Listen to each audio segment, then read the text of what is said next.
Hello दोस्तों, स्वागत है आप सभी के आपके अपने यूट्यूब चैनल लक्ष्य कंपटीशन में। दोस्तों, आज की इस वीडियो में हम देखने वाले हैं घटना चक्र सामान्य अध्ययन का बुक। आज हम पढ़ेंगे प्राचीन भारत का इतिहास पाषाण काल के बारे में। Question number 1। Robert Bruce Foote थे एक भूगर्भ वैज्ञानिक और पुरातत्वविद थे। इनसाइक्लोपीडिया ब्रिटानिया के अनुसार रॉबर्ट ब्रूस फूट ब्रिटिश भूगर्भ वैज्ञानिक और पुरातत्वविद थे। जियोलॉजिकल सर्वे ऑफ इंडिया से संबंध। रॉबर्ट ब्रूस फूट ने 1863 ईस्वी में भारत में पाषाणकालीन बस्तियों के अन्वेषण की शुरुआत की।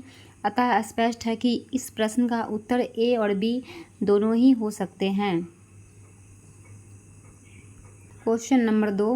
कोपहेगन संग्रहालय की सामग्री से पाषाण, कांस्य और लौह युग की त्रियुगीय विभाजन किया था। ऑप्शन नंबर ए थॉमसन ने। डेनमार्क के कोपेनहेगन संग्रहालय में 1818 ईस्वी और 1820 ईस्वी में एक आयोग की रिपोर्ट के अनुसार सामग्री के आधार पर पाषाण, कांस्य और लौह युग का त्रियुगीय विभाजन क्रिश्चियन जर्गेनसन थॉमसन ने किया था। यद्यपि थॉमसन ने 1836 ईस्वी में इसी वर्गीकरण के अनुसार संग्रहालय की वस्तुओं का विवरण प्रकाशित किया था। Question number 3। भारतीय इतिहास के संदर्भ में Alexander H Longhurst, Robert Sewell, James Burgess और वाल्टर इलियट किस गतिविधि से जुड़े थे? इसका हो जाएगा ऑप्शन नंबर ए पुरातात्विक उत्खनन से। Alexander H Longhurst, Robert Sewell, James Burgess और वाल्टर इलियट पुरातात्विक उत्खनन के लिए प्रसिद्ध थे, जिन्होंने मुख्य रूप से दक्षिण भारत के इतिहास के क्षेत्र में काम किया था। Question number 4। उत्खनित प्रमाणों के अनुसार पशुपालन का प्रारंभ कब हुआ था? ऑप्शन नंबर डी मध्य पाषाण काल में हुआ था।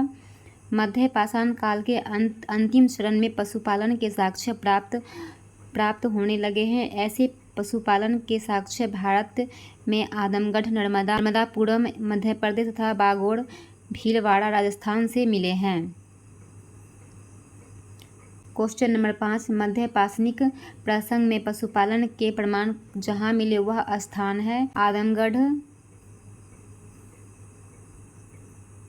Question number 6। निम्नलिखित में से किस स्थल से हड्डी के उपकरण प्राप्त हुए हैं? ऑप्शन नंबर इसका जो हो जाएगा सी और डी दोनों। महदहा से और सराय नाहर राय से।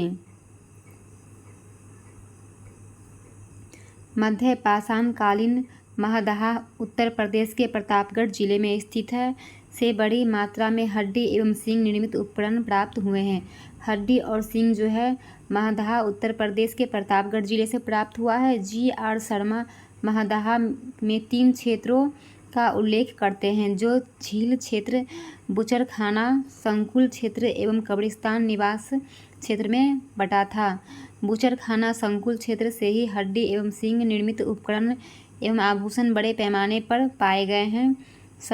सराय नाहर राय से भी अल्प मात्रा में हड्डी के उपकरण मिले हैं। हड्डी से निर्मित आभूषण भारत में मध्य पाषाण काल के संदर्भ में प्राप्त हुए हैं। ऑप्शन नंबर ए और बी दोनों, सराय नाहर राय से और महदहा से। Question number 8। निम्नलिखित मध्य पाषाणिक स्थलों को भौगोलिक दृष्टि से पश्चिम से पूर्व के क्रम में व्यवस्थित करें। इसका हो जाएगा महदहा, उसके बाद लेखिया, उसके बाद पैसरा, उसके बाद बीरभानपुर। ऑप्शन नंबर सी 4, 2, 1 और 3। भौगोलिक दृष्टि से पश्चिम से पूर्व के क्रम में मध्य पाषाणिक स्थल है। महदहा प्रतापगढ़ उत्तर प्रदेश में है, लिखिया मिर्ज़ापुर उत्तर प्रदेश में है, पेसरा बिहार में एवं बीरभानपुर पश्चिम बंगाल में। Question number 9। एक ही कब्र से 3 मानव कंकाल निकले हैं। ऑप्शन नंबर इसका हो जाएगा बी दमदमा से। उत्तर प्रदेश के प्रतापगढ़ जिले से सराय नाहर, राय, महदाहा तथा दमदमा का उत्खनन हुआ है। दमदमा में लगातार 5 वर्षों तक किए गए उत्खनन के फलस्वरूप पश्चिमी तथा मध्यवर्ती क्षेत्रों से कुल मिलाकर 41 मानव समाधान ज्ञात हुए हैं। इस समाधानों में से 5 समाधान युग्म समाधान है और एक समाधान में 3 मानव कंकाल एक साथ निकले हैं। शेष समाधानों में एक एक कंकाल मिले हैं। क्वेश्चन नंबर 10, खदानों की कृषि सर्वप्रथम प्रारंभ हुई थी। ऑप्शन नंबर ए, नवपाषाण काल में। खदानों का उत्पादन सर्वप्रथम नवपाषाण काल में हुआ है। यही वह समय है जब मनुष्य कृषि क्रम से परिचित हुआ है। क्वेश्चन नंबर 11, भारत में मानव का सर्वप्रथम साक्ष्य कहाँ मिलता है। ऑप्शन नंबर डी, नर्मदा नदी। भारत में मानव का सर्वप्रथम साक्ष्य नर्मदा नदी में अवस्थित हथनौरा, सीहोर, मध्य प्रदेश नामक पुरास्थल से प्राप्त हुआ। इसकी खोज पुरातत्वविद अरुण सोनकिया द्वारा वर्ष 1982 में की गई थी। क्वेश्चन नंबर 12, प्रथम मानव जीवाश्म भारत के किस नदी घाटी से प्राप्त हुआ था। नर्मदा घाटी से। क्वेश्चन नंबर 13, मानव द्वारा सर्वप्रथम प्रयुक्त अनाज था। ऑप्शन नंबर सी, जौ। आधुनिक मानव समाज द्वारा मुख्य रूप से 8 खाद्य अनाजों का उपभोग किया गया है, जो जौ, गेहूँ, चावल, मक्का, बाजरा, सोरगम, राई एवं जई। अनाजों के पौधे विभिन्न क्षेत्रों में जंगली घास के रूप में विद्यमान थे, जिन्हें बीजों के रूप में अलग अलग क्षेत्रों में अलग अलग समय पर मानव ने उगाया। वैश्विक दृष्टि से देखा जाए तो सर्वप्रथम जौ 8000 ईसा पूर्व के आसपास भूमध्य सागर एवं ईरान के मध्य स्थित पश्चिमी एशिया के देश में मानव द्वारा उगाया गया। बाद में लगभग इन्हीं क्षेत्रों में 8000 ईसा पूर्व के आसपास ही गेहूँ भी उगाया जाने लगा।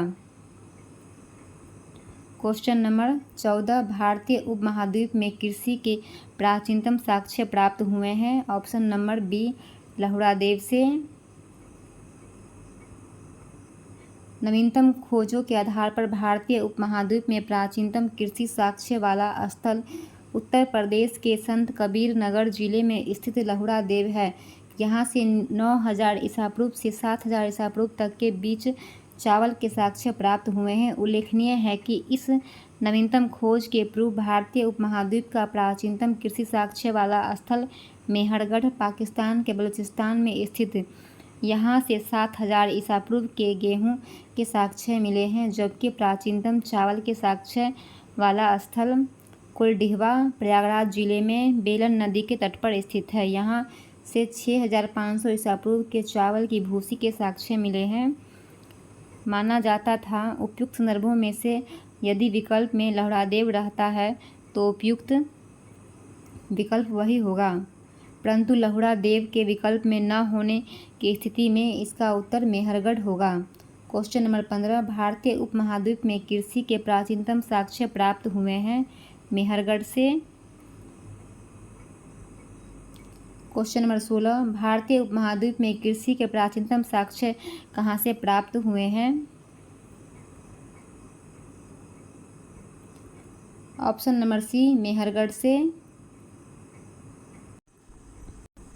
क्वेश्चन नंबर 17, नवपाषाण युग में भारतीय उपमहाद्वीप के उत्तर पश्चिमी क्षेत्र में निम्नलिखित में से किस स्थान पर कृषि के अभ्युदय के प्रारंभिक प्रमाण प्राप्त हुए हैं। ऑप्शन नंबर बी, मेहरगढ़ से। उसके बाद क्वेश्चन नंबर 18, भारत में पशुपालन एवं कृषि के प्राचीनतम साक्ष्य प्राप्त हुए हैं। ऑप्शन नंबर डी, मेहरगढ़ से। क्वेश्चन नंबर 19, उत्तर प्रदेश की सांस्कृतिक विरासत के संदर्भ में निम्नलिखित कथनों में से कौन सा कथन सही है। इस प्रदेश के अनेक उत्खनित प्रस्थलों से वैश्विक संदर्भ में कृषि के प्राचीनतम प्रमाण प्राप्त हुए हैं। प्राचीनतम प्राप्त कृषि अन्न, जौ और धान है। नीचे दिए गए कूट का प्रयोग करके सही उत्तर का चयन कीजिए। इसका हो जाएगा ऑप्शन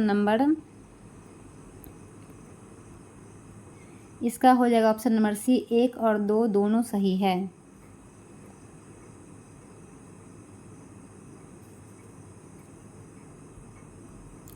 क्वेश्चन नंबर 20, उस स्थल का नाम बताइए जहां से प्राचीनतम अस्थायी जीवन के प्रमाण मिले हैं। Option number D, Mehrgarh. Question number 21, निम्नलिखित में से किन स्थानों से मध्य पाषाण काल में पशुपालन के प्रमाण मिलते हैं। ऑप्शन नंबर सी, बागौड़। मध्य पाषाण काल से पशुपालन के साक्ष्य प्राप्त होने लगते हैं।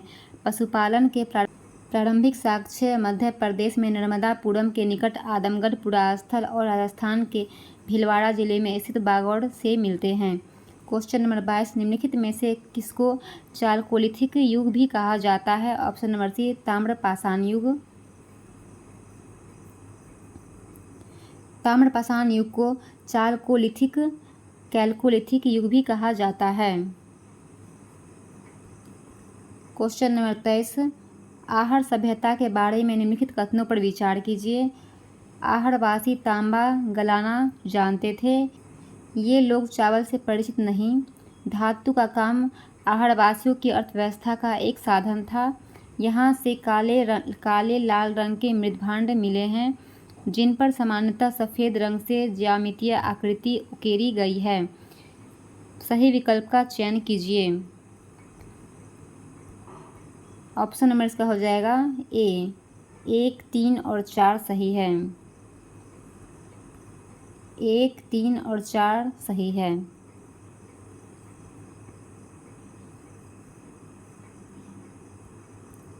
क्वेश्चन नंबर 24, निम्न में से किस एक प्रस्थल से पाषाण संस्कृति से लेकर हड़प्पा सभ्यता तक के सांस्कृतिक अवशेष प्राप्त हुए हैं। Option number B, Mehrgarh.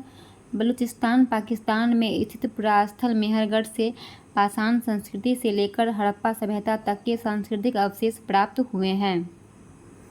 Question number 25, नवदा टोली का उत्खनन किसने किया था। Option number C, H D. Sankalia ने। नवदा टोली मध्य प्रदेश का उत्खनन डेक्कन कॉलेज पूना के प्रोफेसर एच.डी. सांकलिया ने कराया था। यह स्थल इस महाद्वीप का सबसे विस्तृत उत्खनित ताम्रपाषाणिक स्थल है जिसकी तिथि लगभग ईसा पूर्व 1500 से 1300 के मध्य निर्धारित की गई है। क्वेश्चन नंबर 26, नवदा टोली किस राज्य में अवस्थित है। Option number D, Madhya Pradesh. नवदा टोली जो है मध्य प्रदेश में है। क्वेश्चन नंबर 27, वृत्तापाषाण स्मारकों की पहचान की गई है मृतक को दफनाने के स्थान के रूप में।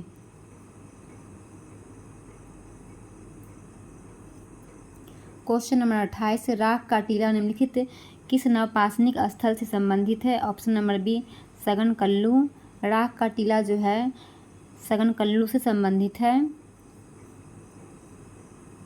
क्वेश्चन नंबर 29, भीमबेटका किसके लिए प्रसिद्ध है। ऑप्शन नंबर ए, गुफाओं के शैलचित्र। क्वेश्चन नंबर 30, निम्न में से कौन सा स्थल प्रागैतिहासिक चित्रकला के लिए प्रसिद्ध है। भीमबेटका। क्वेश्चन नंबर 21, भीमबेटका की गुफाएं कहाँ स्थित है। Option number D, Abdullaganj, Raisen. Question number 32, Bharat में किस शिलाश्रय से सर्वाधिक चित्र प्राप्त हुए हैं। भीमबेटका।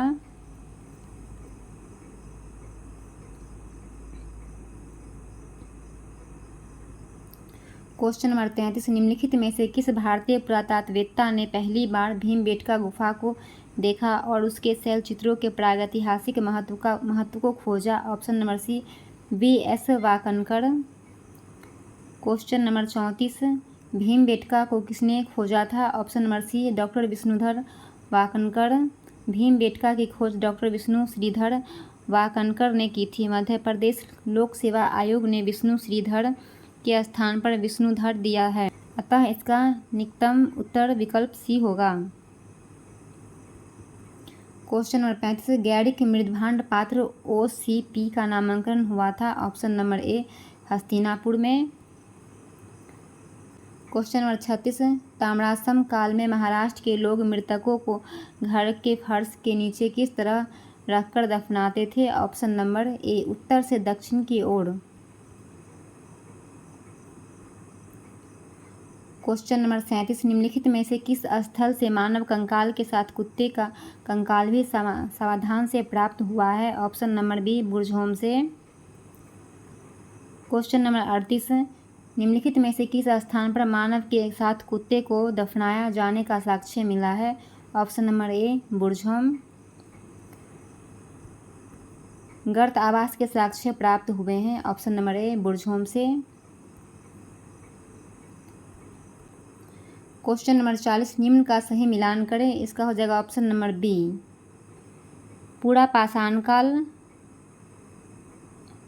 सोन नदी घाटी, मध्य पाषाण काल भीमबेटका गुफा, नव पाषाण काल बुर्जहोम, ताम्र पाषाण काल बनास घाटी।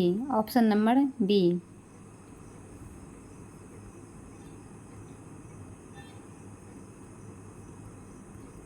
पूरा पाषाण काल सोन नदी घाटी, मध्य पाषाण काल भीमबेटका गुफा, नव पाषाण काल बुर्जहोम, ताम्र पाषाण काल बनास घाटी।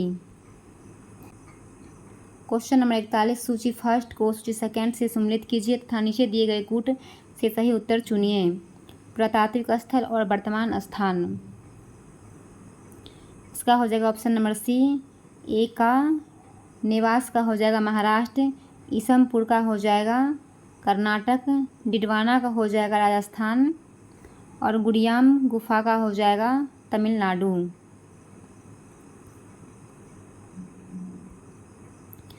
नेवासा महाराष्ट्र, ईसमपुर कर्नाटक, डिडवाना राजस्थान, गुड़ियाम गुफा तमिलनाडु।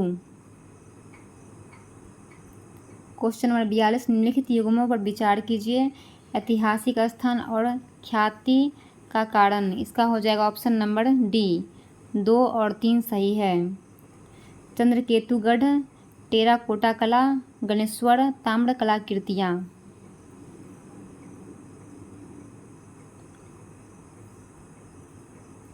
क्वेश्चन नंबर 43, विंध्य क्षेत्र के किस शिलाश्रय में से सर्वाधिक मानव कंकाल मिले हैं? ऑप्शन नंबर डी, लेखिया से। उसके बाद क्वेश्चन नंबर 44, नीचे 2 कथन दिए गए हैं, एक को अभिकथन ए तथा दूसरे को कारण आर कहा गया है। अभिकथन ए, विंध्य क्षेत्र के पाषाण युगीन लोगों ने नूतन भूतल काल के अंत में गंगा घाटी के प्रवचन किया। कारण आर, जलवायु परिवर्तन के कारण इस काल में शुष्कता का चरण था। नीचे दिए गए कूट से सही उत्तर का चयन कीजिए। इसका हो जाएगा 44 का आंसर ऑप्शन नंबर ए और आर दोनों सही है तथा आर ए की सही व्याख्या करता है।